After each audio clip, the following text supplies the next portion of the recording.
Judul khotbah saya adalah Mustahil Bukan Akhir. Saudara-saudara, pernahkah saudara ada dalam situasi yang mustahil? Pernahkah saudara ada dalam situasi di mana jalan keluar sama sekali sudah tidak ada?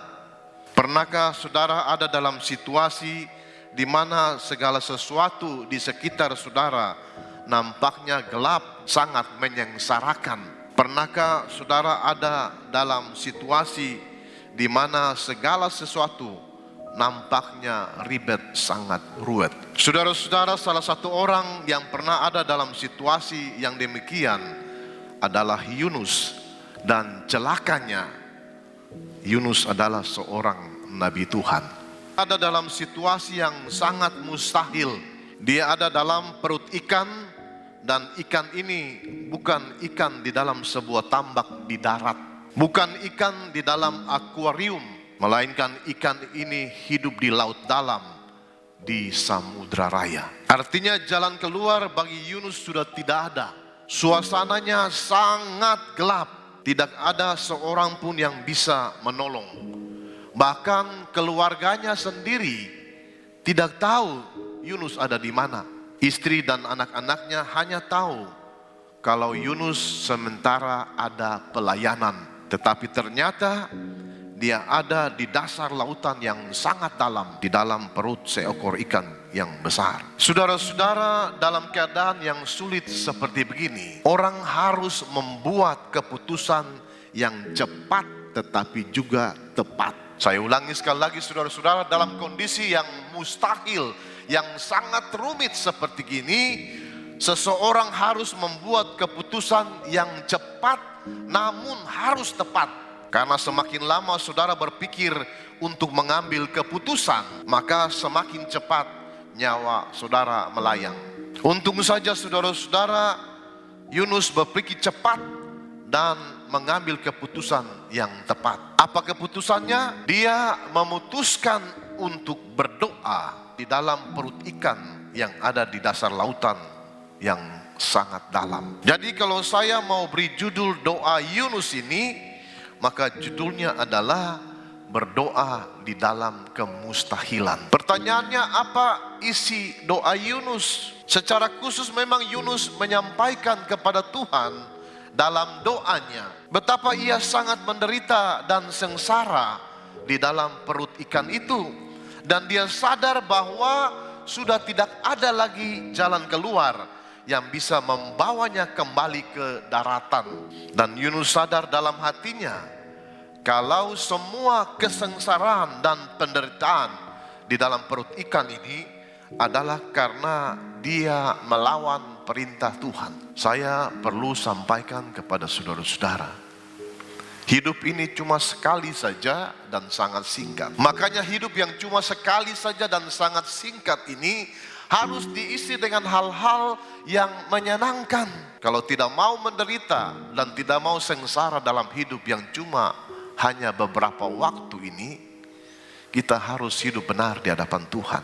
Sekarang pertanyaannya, saudara-saudara, apakah dalam situasi yang sudah sangat mustahil seperti ini, doa itu masih menolong? Jawaban saya, oh ya. Sampai kapanpun doa masih berguna dan masih menolong. Yang penting kita menaikkan doa kita dari hati nurani kita yang paling dalam. Pertanyaan berikutnya, apakah Tuhan masih mendengar dan menjawab doa kita? Oh ya, sampai kapanpun Tuhan masih mendengar dan menjawab doa kita. Makanya karena Tuhan mendengar dan menjawab doa Yunus, maka Yunus keluar dari perut ikan itu dari depan, bukan dari belakang. Sebab kalau keluar lewat belakang, itu artinya dia sudah mati dan jadi tinja. Seandainya saja Yunus tidak berdoa dan bertobat, seandainya saja Yunus tetap mengeraskan hati, tahukah saudara apa yang akan terjadi? Dia tidak akan pernah keluar dari persoalan berat dan rumit yang melilit hidupnya. Seandainya Yunus tidak berdoa, seandainya Yunus tidak bertobat, tahukah saudara apa yang akan terjadi? Dia tidak akan pernah keluar dari penderitaan dan kesusahan yang mendera hidupnya. Seandainya Yunus tidak berdoa, seandainya Yunus tidak bertobat, di dalam perut ikan itu. Tahukah saudara apa yang terjadi? Dia tidak akan pernah melihat mujizat. Seandainya hari-hari ini kita sedang berhadapan dengan situasi yang mustahil, itu bukan alasan bagi kita untuk tidak berdoa. Kita harus tetap berdoa, karena dalam situasi yang mustahil sekalipun Tuhan masih menjawab doa kita. Amin, saudara-saudara. Saudara, kita semua harus sadar bahwa yang namanya sukar itu bukan berarti mustahil. Yang namanya mustahil itu bukan berarti akhir daripada segala-galanya. Kemustahilan yang kita hadapi dengan doa akan membawa kita pada kemenangan, kemuliaan, berkat, dan mujizat. Amin, saudara-saudara. Mustahil bukan akhir daripada segala-galanya, melainkan mustahil itu awal daripada hal-hal yang bersifat mujizat. Jadi apabila saudara menghadapi hal-hal yang mustahil, ingat kita masih punya Tuhan. Jangan dulu terburu-buru putus asa. Jangan dulu terburu-buru menyerah. Jangan dulu terburu-buru angkat tangan tanda tidak mampu. Karena kita masih punya Tuhan, maka berdoa tetap masih berguna. Tuhan masih mendengar doa dan juga masih menjawab doa kita. Amin, haleluya. Yunus sedang berada dalam perut ikan, dan perut ikan itu bukan hotel bintang 5. Suasana sangat gelap dan lembab, dan baunya sangat menyengat. Yang ada dalam pikiran Yunus adalah tidak ada lagi jalan keluar. Yang ada dalam pikiran Yunus adalah mau bikin apapun juga saya tetap akan mati di dalam perut ikan ini. Apakah masih ada harapan di dalam situasi yang mustahil ini? Saudara-saudara, saya pernah menonton siaran televisi Jepang. Mereka menayangkan satu kisah nyata yang sangat mengharukan tentang bagaimana usaha keras dari Palang Merah Internasional untuk mempertemukan orang-orang dari Korea Utara dan Korea Selatan yang punya ikatan keluarga, tetapi harus terpisah karena kedua Korea menganut faham yang berbeda. Kita tahu semua Korea Utara menganut faham komunis, sedangkan Korea Selatan menganut faham demokrasi. Di situ ditayangkan ada seorang laki-laki di Korea Selatan yang sudah sangat tua, usianya sekitar 85 tahun. Laki-laki ini dipertemukan dengan keluarganya di Korea Utara yang sudah terpisah dengannya selama 55 tahun. 55 tahun. Jadi waktu itu perang Korea terjadi, laki-laki ini lari ke Korea Selatan dan terpisah dari istri dan kelima anaknya yang masih kecil di Korea Utara. Dan sejak itu saudara-saudara, laki-laki ini tidak pernah lagi mendapat kabar tentang istri dan kelima anaknya di Korea Utara. Puji Tuhan, setelah 55 tahun berlalu, Palang Merah Internasional memfasilitasi pertemuan itu, sehingga jadilah laki-laki ini bertemu dengan keluarganya yang terpisah dengannya selama 55 tahun. Anak laki-lakinya yang dia tinggalkan waktu itu masih berumur 5 tahun. Dan sekarang dia sudah berumur 60 tahun, saudara-saudara. Waktu ditinggalkan, terpisah oleh perang itu, anak laki-lakinya ini umur 5 tahun. Dan sekarang setelah dipertemukan oleh Palang Merah Internasional, umurnya sudah 60 tahun.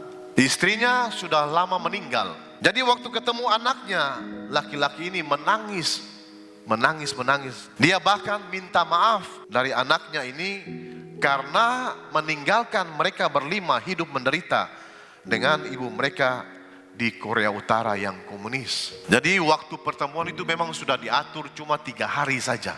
Di hari terakhir sebelum berpisah dan kembali ke Korea Selatan, kembali laki-laki ini menangis sambil berkata kepada anak laki-lakinya yang sudah 60 tahun ini, setelah perpisahan ini, saya tidak akan pernah bertemu dengan engkau lagi. Laki-laki tua ini tahu secara pasti tidak akan pernah lagi ada pertemuan Tapi herannya, anak laki-lakinya yang tinggal di Korea Utara yang menganut faham komunis sambil tersenyum berkata kepadanya, "Papa, kita masih akan bertemu lagi karena kedua Korea akan bersatu.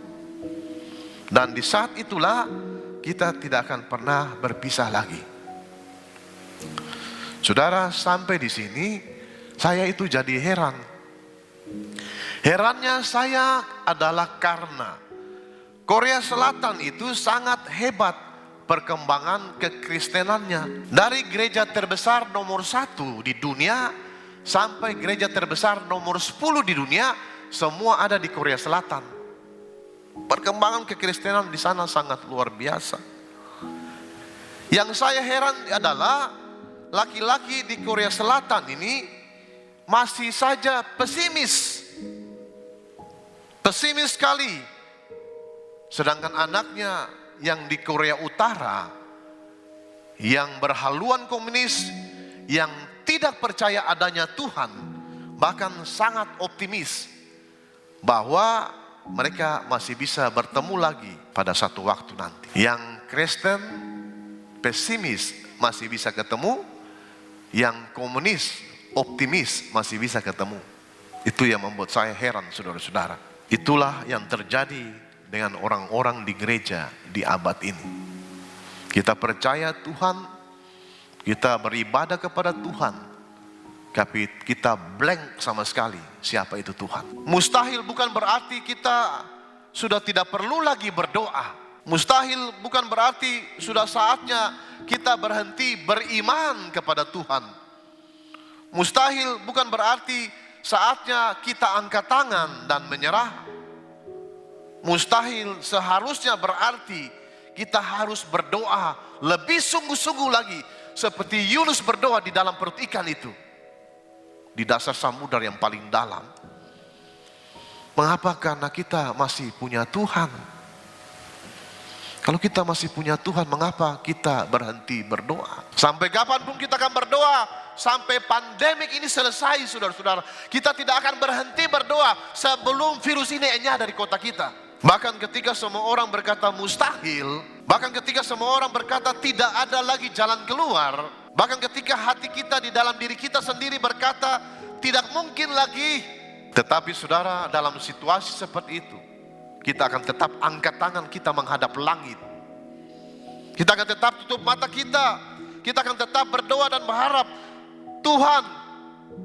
Karena apa? Karena Allah kita adalah Allah yang hidup. Sampai kapanpun Dia masih mendengar doa kita. Dia masih menjawab doa kita. Dan Dia tidak akan pernah gagal.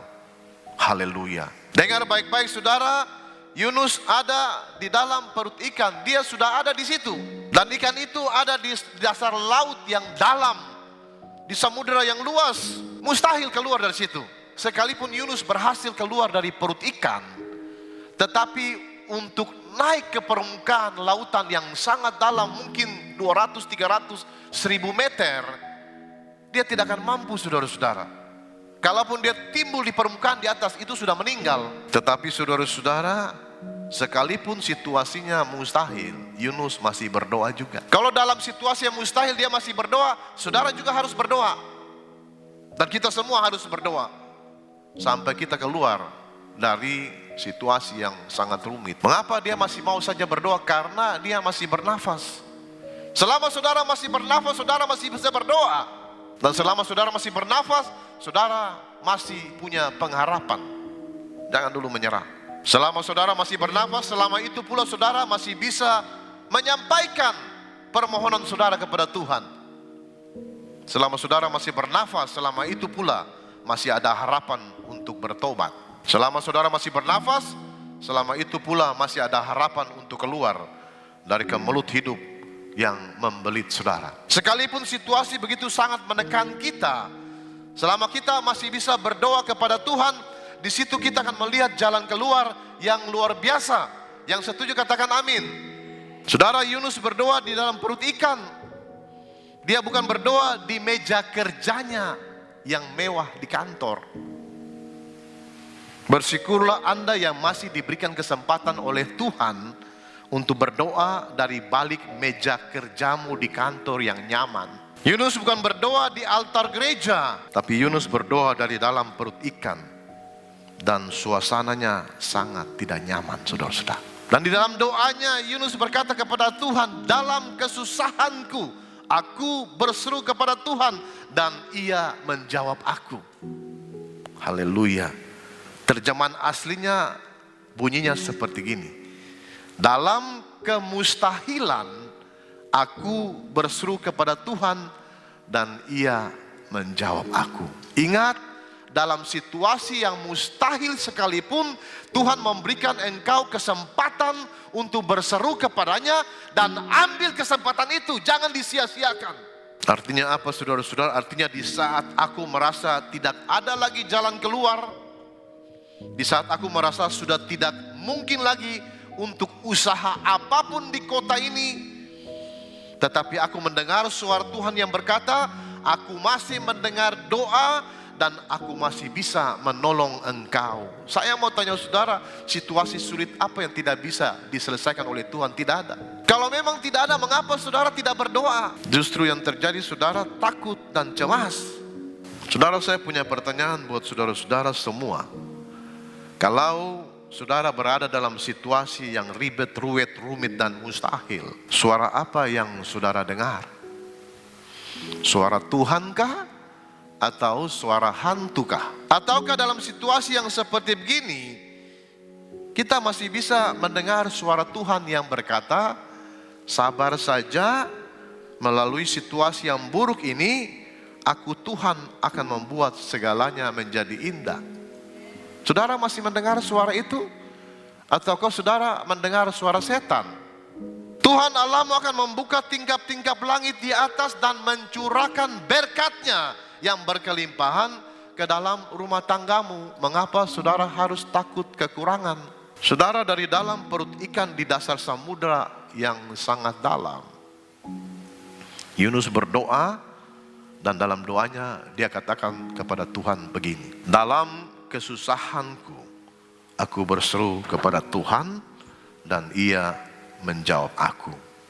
Artinya apa, saudara-saudara? Artinya Yunus mau bilang bahwa apapun situasinya, mau mustahil seperti apapun situasi itu, Tuhan masih mendengar doa anak-anaknya dan juga menjawab doa anak-anaknya. Itulah pengharapan iman kita di dalam Yesus Kristus Tuhan yang hari ini kita rayakan kebangkitannya. Kemustahilan bukan akhir dari semua perjuangan kita.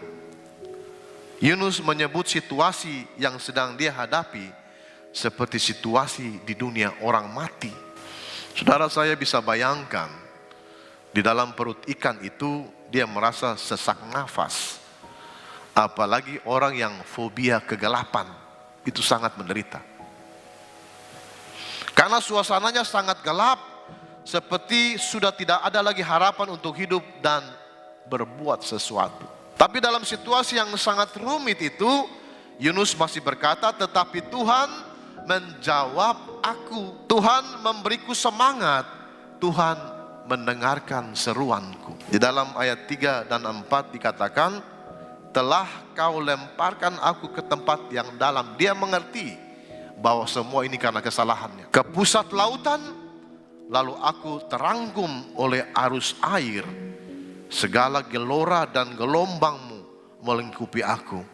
Dan aku berkata, telah terusir aku dari hadapan matamu. Seperti saya bilang minggu kemarin, pada hari Jumat Agung, orang yang berbuat dosa atau melanggar perintah Tuhan, itu artinya dia pergi meninggalkan Tuhan. Dan sekarang Yunus rasa bagaimana kalau terpisah dari Tuhan. Sehingga di dalam doanya pada kalimat yang terakhir dia bilang gini, mungkinkah aku memandang lagi bait-Mu yang kudus. Saudara, orang yang sedang berada dalam situasi yang mustahil harus belajar untuk tidak menyalahkan siapa-siapa. Kita harus mengerti dulu bahwa memang saya salah, dan itu harus diakui. Tuhan, saya memang sudah berbuat dosa. Kita mesti gentleman mengakuinya. Tuhan, saya memang sudah membuat keputusan yang salah. Kita harus akui itu, saudara. Tuhan, saya memang sudah memberontak. Kita harus akui itu. Itu sikap yang sangat gentleman. Tidak perlu salahkan siapa-siapa. Tanpa berani mengakui kesalahan kita, kita tidak akan pernah melihat pintu terbuka bagi kita. Kalau kita cuma mau menyalahkan orang, oh ini saya jadi begini karena dia. Oh saya jadi begini karena orang tua saya. Karena salah mereka, Pak. Dengar baik-baik, ini tabiat seorang anak kecil. Ini model mental kekanak-kanakan yang cuma bisa pandai menyalahkan orang. Ya saya begini gara-gara orang tua saya, Pak. Saya begini gara-gara adik saya, Pak. Saya begini gara-gara kakak saya, Pak. Saya begini gara-gara ipar saya, Pak. Saya begini gara-gara mertua saya, Pak. Mertua juga kena. Saya begini gara-gara guru saya. Guru di sekolah juga kena. Saya begini gara-gara tetangga saya, tetangga juga kena. Saya begini karena A, B, C, D, E, F, G. Seluruh dunia kita salahkan, kita sendiri yang merasa benar. Saudara, saya cuma mau bilang kalau setiap orang itu badainya beda-beda. Kita menghadapi tofan yang beda-beda, saudara-saudara, dan Tuhan izinkan karena Tuhan mengerti kita punya kekuatan iman juga beda-beda. Dan Tuhan tidak akan mengizinkan satu badai pun yang melewati, yang bisa menghancurkan hidup kita. Tidak akan. Tuhan tahu kita punya kemampuan iman. Roma 8 ayat 28 itu sudah jelas. Allahku turut bekerja dalam segala perkara untuk mendatangkan kebaikan bagi setiap orang yang mengasihi Tuhan. Selama saudara masih lihat kesalahan pada orang lain, yang ada hanya pembenaran diri, kesombongan, dan tindakan-tindakan yang keliru, tindakan-tindakan yang bermental kekanak-kanakan. Tapi waktu saudara mulai bangkit dan berkata, saya harus mengubah hidup saya, banyak yang perlu saya perbaiki, saya masih banyak salahnya, masih banyak hal yang harus saya bereskan dalam hidup saya, maka cakrawala baru akan terbuka. Kita berani membuka diri, Tuhan akan juga berani memberikan kita cakrawala baru. Di dalam ayat 5 dan 6 dikatakan demikian, segala air telah mengepung aku, ya karena dia ada dalam lautan. Mengancam nyawaku, samudra raya merangkum aku. Lumut lautan membelit kepalaku. Di dasar gunung-gunung aku tenggelam ke dasar bumi. Memang dia kondisinya seperti itu. Pintunya terpalang di belakangku dan untuk selama-lamanya. Ketika itulah engkau naikkan nyawaku dari dalam liang kubur, ya Tuhan Allahku. Artinya Yunus mau bilang bahwa wajarlah kalau Tuhan menghukum aku karena kesalahan-kesalahan yang aku perbuat. Wajar kalau Tuhan mengirim aku ke dalam lautan seperti begini. Karena memang aku sudah berbuat salah. Aku wajib terima semua konsekuensi akibat kesalahan yang aku sudah buat. Ini pelajaran penting saudara, buat saudara semua. Kalau mau bikin sesuatu yang melanggar perintah Tuhan, pikir baik-baik. Jangan sampai saudara sudah ketemu dengan konsekuensinya, baru saudara mulai berpikir, itu sudah terlambat. Kalau kita mau mengakui kesalahan kita, kita harus siap bayar harganya. Setiap kesalahan selalu ada konsekuensinya. Bahkan luka yang sudah sembuh sekalipun selalu ada bekasnya. Kalau kita tidak mau mengakui kesalahan kita, maka kita selalu berkelit dan berdalih. Tapi Yunus tidak mempersoalkan konsekuensi yang harus dia terima akibat kesalahan yang dia buat. Dia tahu persis dia memang salah. Itu gentleman, hamba Tuhan yang sangat gentleman. Dengar saudara-saudara, di mana ada kerendahan hati, di situ ada mujizat. Sebelum saudara berani merendahkan diri dan mengakui kesalahan saudara, saudara tidak akan pernah melihat cakrawala baru dari Tuhan atas hidup dan rumah tangga saudara. Ciri-ciri orang yang berani merendahkan diri adalah dia berani mengakui kesalahannya. Itu orang berjiwa besar. Ciri dari orang sombong, selalu orang lain yang dia salahkan, sedangkan dia selalu merasa benar. Saudara, orang kalau rendah hati, dia berani mengakui kesalahannya.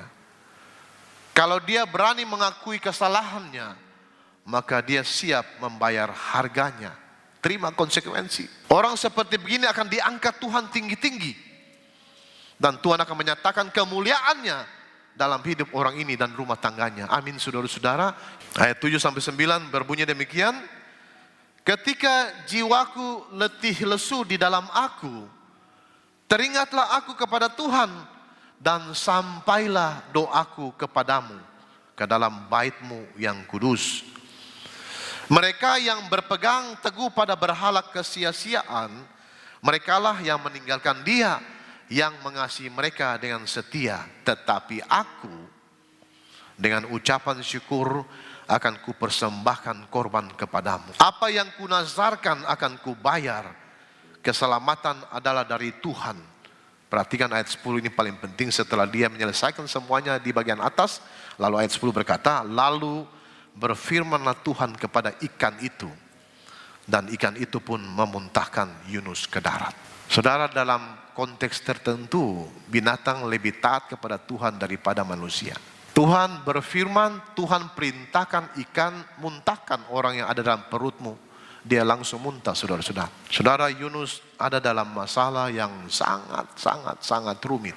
Seringkali hidup kita jadi rumit karena dosa-dosa yang kita buat. Perasaan cemas mulai mengikat diri kita. Bagaimana kalau istri saya di rumah tahu perbuatan saya?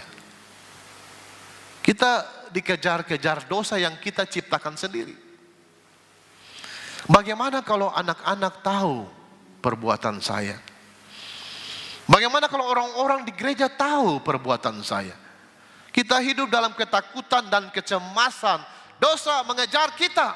Dosa membuat hidup ini jadi ribet dan jadi rumit, jadi sengsara dan jadi menderita. Coba saja tanya orang-orang yang berbuat dosa. Awalnya mereka rasa senang. Awalnya mereka merasa bahagia. Tapi tanpa mereka sadari, secara perlahan-lahan mereka seperti orang yang mulai masuk ke dalam hutan yang tidak dia ketahui dan tidak mereka ketahui jalan-jalannya untuk keluar dari hutan ini bagaimana. Lama-lama mereka mulai bingung di dalam hutan. Bagaimana saya bisa keluar dari hutan ini? Coba lihat saja saudara, makin saudara hidup dalam dosa, makin saudara terjebak di dalamnya. Selalu saya bilang setan itu licik. Dia membuat saudara selalu merasa benar terus. Dia selalu membisikkan kata-kata pembenaran atas apa yang saudara kerjakan yang bertentangan dengan firman Tuhan. Sehingga di dalam hati saudara merasa terhibur. Padahal itu terhibur yang palsu sifatnya. Kalau saudara ada dalam situasi bingung, bisnis, karier, dan masa depan saudara-saudara juga sedang bingung. Hari-hari hidup saudara juga sedang bingung. Pernikahan saudara juga sedang bingung. Rumah tangga saudara juga sedang bingung. Saran saya, ambil langkah yang diambil oleh Yunus dalam perut ikan di dasar lautan. Mulailah sadar, mulailah merendahkan diri di hadapan Tuhan. Berhentilah membenarkan diri dengan berbagai dalih dan alasan. Hentikan itu semua saudara-saudara. Mulailah mengubah cara saudara berpikir. Berkatalah dengan jujur kalau saya memang salah. Dan tidak perlu menyalahkan orang lain. Kenapa? Allah tidak pernah menuntun kita ke jalan yang ribet. Allah selalu menuntun kita di jalan yang benar. Dosalah yang selalu membuat hidup ini jadi ribet dan rumit. Lihat saja apa yang terjadi dengan Yunus. Karena pelanggarannya, karena dosanya, karena melawannya, karena pemberontakannya, karena pelanggarannya akan firman Allah, Tuhan berkata lain, dia bikin lain. Akhirnya hidupnya jadi menderita dan sengsara. Masuk ke dalam perut ikan, sampai stres dalam perut ikan itu. Rasa mau mati dalam perut ikan dan tidak ada jalan keluar. Tapi coba lihat apa yang dilakukan Yunus dalam situasi yang amat sangat sulit tersebut. Dia berdoa, dia juga bertobat, dia juga mengakui kesalahannya. Dia merendahkan diri dan diakui semua yang dia buat kesalahannya. Setelah itu apa yang terjadi? Alkitab dengan tegas berkata, lalu berfirmanlah Tuhan. Dengar baik-baik saudara, ketika saudara menyadari kesalahan saudara, ketika saudara mengakui kesalahan saudara, ketika saudara berdoa, ketika saudara bertobat, tiba-tiba Tuhan berfirman. Lalu berfirmanlah Tuhan kepada ikan itu. Dan ikan itu pun memuntahkan Yunus ke darat. Tuhan mengeluarkan perkataan yang akan membuat saudara bebas selama-lamanya. Berfirmanlah Tuhan setelah Yunus berdoa. Berfirman Tuhan setelah Yunus bertobat. Berfirmanlah Tuhan setelah dia mengakui kesalahannya. Apa firman Tuhan? Tuhan langsung pada inti persoalan yang membuat hidup Yunus menderita dan sengsara. Apa itu ikan? Tuhan berfirman kepada ikan itu. Dan ikan itu pun memuntahkan Yunus ke darat. Ketika Tuhan mengucapkan firman-Nya yang penuh dengan kuasa itu. Saya ulangi sekali lagi, ketika Tuhan mengucapkan firman-Nya yang penuh dengan kuasa itu. Dalam situasi yang ribet, sulit, rumit, mustahil. Saudara perlu dengar perkataan-perkataan Tuhan yang penuh dengan kuasa. Jadi dalam situasi yang rumit itu, ketika Tuhan mengucapkan firman yang penuh dengan kuasa, maka yang ribet jadi gampang, yang susah jadi senang. Tapi bagaimana sampai hal itu bisa terjadi? Yaitu Tuhan memerintahkan ikan itu memuntahkan Yunus ke darat. Sudah tentu Tuhan ingin melihat dulu sampai kita betul-betul bertobat dan merendahkan diri di hadapannya. Baru semua itu Tuhan mau lakukan buat kita. Saudara, kota Niniwe itu 100% kota kafir. Mulai dari rajanya sampai rakyat jelata yang paling miskin sekalipun. Semua orang penyembah berhala. Tuhan perintahkan Yunus pergi ke kota ini, sampaikan perkataan firman Allah. Suruh mereka bertobat, kalau tidak ini kota akan ditunggang balikan oleh Tuhan. Dengan kuasa yang ada di tangan Tuhan, Tuhan berhak melakukan apapun terhadap satu kota. Dan ketika Yunus kembali setelah ini memberitakan firman Tuhan, mulai dari raja sampai rakyat jelata yang paling kecil, paling miskin, semua merendahkan diri hadapan Tuhan, berdoa, berpuasa, minta ampun dari Tuhan. Dan apa yang terjadi? Tuhan membebaskan kota ini dari malapetaka. Sekali lagi saya katakan, Tuhan punya hak atas satu kota. Tuhan punya kuasa juga untuk membuat kota itu penuh dengan sejahtera Allah. Dan kita berdoa hari ini supaya kuasa yang ada di tangan Tuhan itu diucapkan. Dan dalam 1-2 minggu ini kota ini menjadi aman, tentram, damai. Berikan kemuliaan bagi Tuhan, haleluya. Jadi Tuhan ingin melihat dulu sebelum Tuhan mengubah situasi yang ruwet jadi menyenangkan. Tuhan ingin lihat Yunus, you mesti bertobat dulu. Saya ingin melihat itu Yunus. Persoalan mengeluarkan engkau dari perut ikan itu persoalan mudah bagi saya. Semudah membalikkan telapak tangan. Tuhan hanya perlu melihat satu hal saja. Kamu harus bertobat. Dan kalau sudah bertobat, jangan lagi ulangi. Itu sebabnya selama saudara masih berkeras hati, saya benar, dia yang salah, maka Tuhan tidak akan melakukan apapun dalam kehidupan saudara. Saudara tidak akan pernah melihat cakrawala baru, atmosfer baru dalam hidup dan rumah tangga saudara. Saudara, iblis sangat ahli dalam hal membuat segala sesuatu menjadi rumit. Karena memang pekerjaannya itu membuat orang jadi rumit. Kalau dia beraksi, Rumah tangga saudara yang sedang aman-aman saja berubah jadi kacau balau. Pelayanan yang sangat dinikmati bisa jadi berantakan. Hubungan orang tua dan anak yang akrab bisa berubah jadi permusuhan. Ekonomi bisa jadi rumit. Hubungan kita sama keluarga bisa jadi rumit. Dia ahlinya membuat segala sesuatu jadi rumit. Dan saya cuma mau bilang kalau segalanya sudah mulai rumit, itu kemungkinan besar setan mulai beraksi. Dan untuk keluar dari kerumitan ini, caranya sederhana saja. Bertobat, berbalik, akui kesalahan, dan jangan salahkan siapa-siapa. Maka perhatikan saja Tuhan mulai berfirman, maka yang rumit buat Yunus, itu sederhana bagi Tuhan. Apa saja yang rumit yang dibuat oleh setan, waktu Allah turun tangan, segalanya menjadi mudah dan gampang. Saudara, iblis selalu berusaha membuat kita berpikir mustahil. Mustahil rumah tangga saya bisa pulih. Mustahil suami saya bisa bertobat. Mustahil saya bisa diberkati. Mustahil saya bisa sekolah sampai perguruan tinggi. Mustahil saya bisa menjadi seorang pelayan Tuhan yang baik. Mustahil saya bisa jadi sukses. Mustahil bisnis saya bisa maju. Mustahil saya bisa sembuh. Mustahil anak-anak saya bisa memiliki masa depan yang luar biasa. Mustahil bisa keluar dari kemelut ini. Iblis memang ahli dalam hal mengarahkan pikiran kita ke arah kemustahilan. Iblis memang ahli dalam hal menciptakan situasi kemustahilan di dalam pikiran kita. Saya ingatkan, situasi kemustahilan itu cuma dalam pikiran kita. Faktanya tidak seperti itu. Ketika Yusuf difitnah oleh istri Potifar sebagai pemerkosa, orang bilang mustahil bagi Yusuf bisa bangkit lagi. Rencana Tuhan, mimpi Tuhan untuk masa depan Yusuf selesai. Mustahil Yusuf bisa keluar dari penjara. Dia akan membusuk dalam penjara karena orang yang dia mau perkosa adalah istri panglima angkatan bersenjata Mesir. Semua orang bilang, tamatlah riwayatmu Yusuf.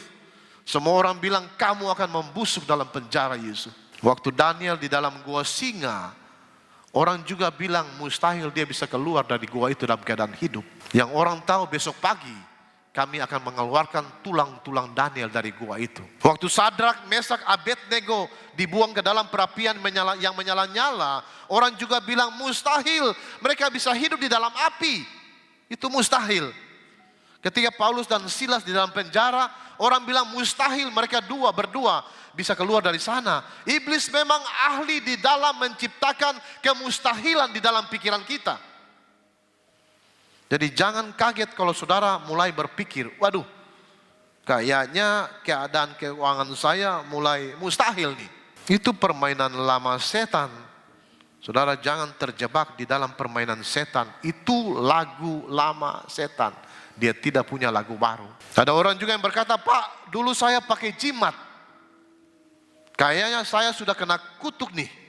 Sepertinya mustahil saya bisa bebas. Itu lagu lama.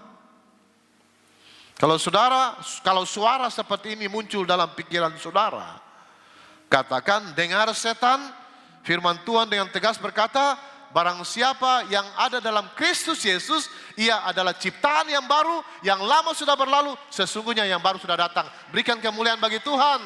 Saudara, yang baru sekarang bukan yang lama. Berarti yang baru sudah datang buat saudara-saudara, yang lama sudah berlalu, selesai. Tetapi Allah kita adalah Allah yang ahli membuat yang mustahil menjadi tidak mustahil. Berikan kemuliaan bagi Tuhan, saudara-saudara. Yang mustahil jadi mungkin bagi Allah kita. Dan lebih luar biasa lagi kata Tuhan Yesus, bagi setiap orang yang percaya tidak ada yang mustahil. Semua sama-sama dengan saya yang ada dalam ruangan ini maupun yang menyaksikan dari rumah. Sama-sama kita katakan, saya percaya tidak ada yang mustahil bagi Allah. Dan saya juga percaya, kalau saya percaya bahwa tidak ada yang mustahil bagi saya, maka sesungguhnya memang tidak ada yang mustahil bagi saya. Bukan karena saya yang membuatnya jadi mungkin, tetapi Kristus yang bangkit di hari ini 2020 tahun yang lalu yang membuat semuanya jadi mungkin bagi saya. Dan semua kita yang percaya sama-sama kita katakan amin. Berikan kemuliaan bagi Tuhan, haleluya.